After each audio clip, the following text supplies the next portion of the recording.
공부 좀 한다 하는 학생들이라면 정말 가고 싶은 세계 최고의 대학이죠. 하버드 대학교. 이 하버드 대학교가 유학생을 받을 수 없을지도 모른다.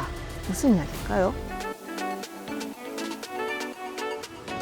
안녕하세요. 김지윤입니다. 현재 세계에서 가장 뜨거운 논쟁으로 불타고 있는 대학, 하버드 대학교입니다. 트럼프 행정부가 하버드 대학교의 SEVP 자격을 박탈한다라고 해서 지금 굉장히 뉴스가 되고 있는데요. 그러니까 한마디로 하버드 대학교가 외국인 유학생 그리고 연구자들을 초청을 해서 함께 연구를 할 수가 없게 된다라는 거예요. 근거는 뭐냐?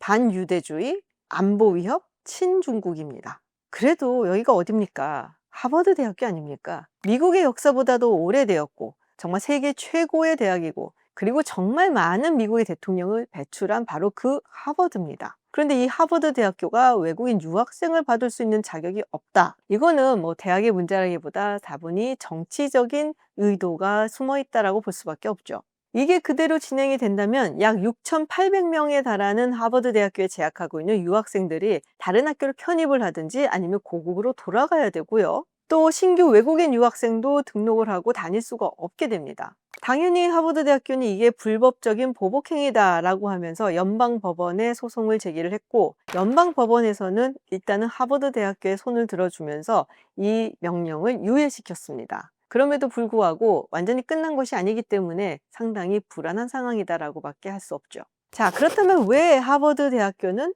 타겟이 되었을까? 먼저 반유대주의에 관련된 것부터 살펴보도록 하죠. 이와 관련해서는 2023년 10월 7일에 발발했던 이스라엘 하마스 전쟁이 중심에 있습니다. 사실 이스라엘 하마스 전쟁이 발발하고 나서 미국의 대학가를 중심으로 해서 굉장히 많은 시위라든지 또 여러 가지 활동이 있었는데요. 하버드 대학교에서도 당시에 친 팔레스타인 그리고 반유대주의 시위가 상당히 성했었죠. 이와 관련해서 당시 하버드 대학교 총장이었던 게이 총장이 즉각적인 어떤 성명이라든지 비판 이런 것을 하지 않고 며칠 후에야 조금 모호하게 폭력과 파괴에 대해서 상당히 마음이 아프다라고 이야기를 한 거죠. 이와 같이 느리고 애매한 반응에 대해서 당시 하버드 대학교에 다니고 있는 유대인 재학생이라든지 또 유대인 동문들이 굉장히 신랄하게 비판을 했습니다. 그리고 얼마 지나지 않아서 2023년 12월 게이 총장이 미국 의회 청문회장에 서야 했었는데요. 당시 이런 질문이 있었어요. 유대인 대학사를 주장하는 발언이 하버드의 규정 위반이냐? 그런데 이에 대해서 게이 총장이 뭐라고 했냐면 상황에 따라서 다르다.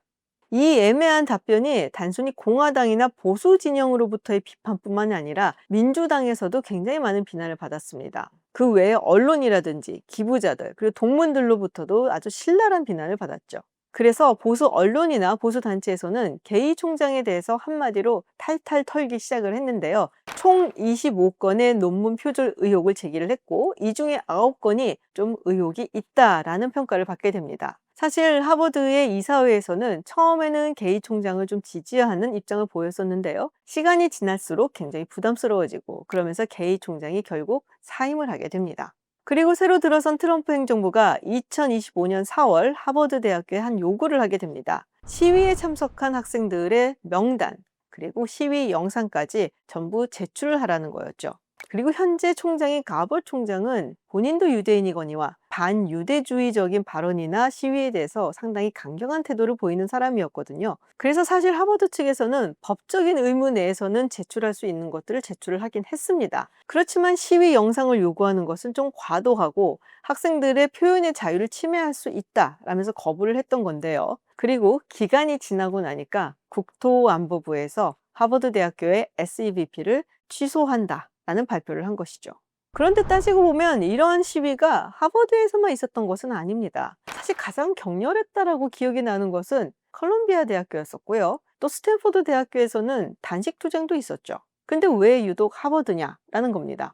컬럼비아 대학교 같은 경우는 정부의 요구에 상당히 많은 부분을 수용을 해줬어요. 시위 명단을 제출을 한다든지 또 마스크 착용을 금지를 시키고 그리고 경찰력을 강화할 것을 요구를 했는데 대부분을 들어줬다라는 것이죠. 그로 인해서 일부 학생들의 신원이 공개가 되기도 했었고 추방의 위기에 놓이기도 하고 그래서 컬럼비아 대학교가 비난을 받기도 했었죠. 예일 대학교도 비슷한 요구를 받았는데요. 초반부터 상당히 신속한 대응에 나서고 워싱턴 정계와 여러 가지 통로를 통해서 커뮤니케이션을 했다라고 알려져 있습니다. MIT도 상당히 초반에 시위에 대해서 강경하게 나선 부분이 있고, 또 스탠포드 대학교에서도 시위에 참석한 학생들 중에서 건물 침입, 기물 파손과 같은 중범죄로 기소를 하기도 했었고요. 그러니까 대부분의 학교들이 연방정부의 요구에 대해서 일정 부분 거부는 하지만 협상이라든지 들어주는 모습도 있었다는 건데, 그렇게 따졌을 때 하버드 대학교가 가장 강하게 거부를 했다라는 것은 또 맞다라는 겁니다. 그래서 보수 진영에서는 하버드 대학교에 굉장한 불만을 가지고 있었고 좀 벼르고 있었다라고도 볼 수가 있겠죠. 그런데 여기서 또 눈에 띄는 게 하나 있죠. 중국과의 연계 부분입니다. 트럼프 대통령은 하버드 대학교가 중국 공산당과 굉장히 긴밀한 관계를 가지고 있고 협력을 했고 영향력 하에 있다라고 이야기를 해왔습니다. 그리고 학교 내에서 중국 공산당의 공작과 영향력이 막대하다라는 부분을 내세우기도 했어요. 사실 이번 조치로 가장 큰 타격을 받는 것이 중국 유학생입니다. 하버드 대학교의 유학생 중 20%, 가장 많은 포션이 사실 중국에서 온 유학생들이거든요. 그래서 중국 정부가 이번 조치에 대해서 강력하게 비난을 하고 있죠. 사실 이 사건 전에도 미국과 중국 간의 경쟁이 격화가 되면서 미국 정부 측에서는 중국의 유학생들, 특히 우리가 소위 스템이라고 부르는 이 분야의 학생들이나 연구자들이 오는 것에 대해서 규제를 강화하고 있었습니다. 연구협력이라는 이름을 띠고 있지만 사실은 안보에 관련된 기술을 빼내간다는 것이었죠. 특히 트럼프 대통령도 그렇고 공화당에서는 하버드 대학이 유난히 중국하고 친하다라면서 굉장히 강하게 비판을 해왔어요. 그 중에 대표적인 케이스가 XPCC라고 불리는 신장 생산건설병단과 하버드 대학교가 서로 연계를 하고 협력을 해왔다는 것이죠. 이 XPCC가 뭐냐? 신장 위구르 자치지역에 있는 준군사 경제조직입니다. 신장 위구르 자치지역에서 벌어지고 있는 인권 탄압, 강제 노역 등에 관련되어 있어서 상당히 강한 어조로 비난을 해왔죠. 그런데 하버드 대학교가 XPCC가 제재 리스트에 오른 이후인 2024년까지도 이쪽의 인사들을 불러서 연수를 하고 협력을 유지를 해왔다라는 겁니다. 이것은 사실은 하버드 대학교의 어떤 불편한 진실 같아 보이기도 하죠. 그 외에 중국 정부와 연계된 기관으로부터 상당 액수의 기부금이라든지 연구 자금을 받았다든지 뭐 이런 일도 있었고요. 또 중국의 인민해방군과 연관이 되어 있는 대학들과 연구 협력을 했다라는 얘기가 있는데 거기에 미국 국방부의 자금이 들어갔다라는 이야기도 있죠. 그리고 정말 유명한 사건이 하나 있는데요. 하버드 대학교의 화학과 교수인 찰스 리버 교수 사건입니다. 찰스 리버 교수는 하버드 대학교 화학과 교수이고 또 나노 과학 분야의 세계적인 석학이라고 할 수 있습니다. 그런데 2020년 1월 미국 FBI 그리고 법무부에서 이 리버 교수가 중국의 인재 유치 계획인 천인 계획에 함께 공조를 하면서 중국 정부로부터 어마어마한 연구비와 자금을 수령한 것을 숨겼다라는 혐의로 체포하고 기소를 합니다. 2012년부터 15년까지 매달 5만 달러의 급여를 받았고요. 연간 최대 15만 8천 달러 생활비를 받았습니다. 그리고 연구비로는 무려 150만 달러를 받은 것으로 알려지고 있죠.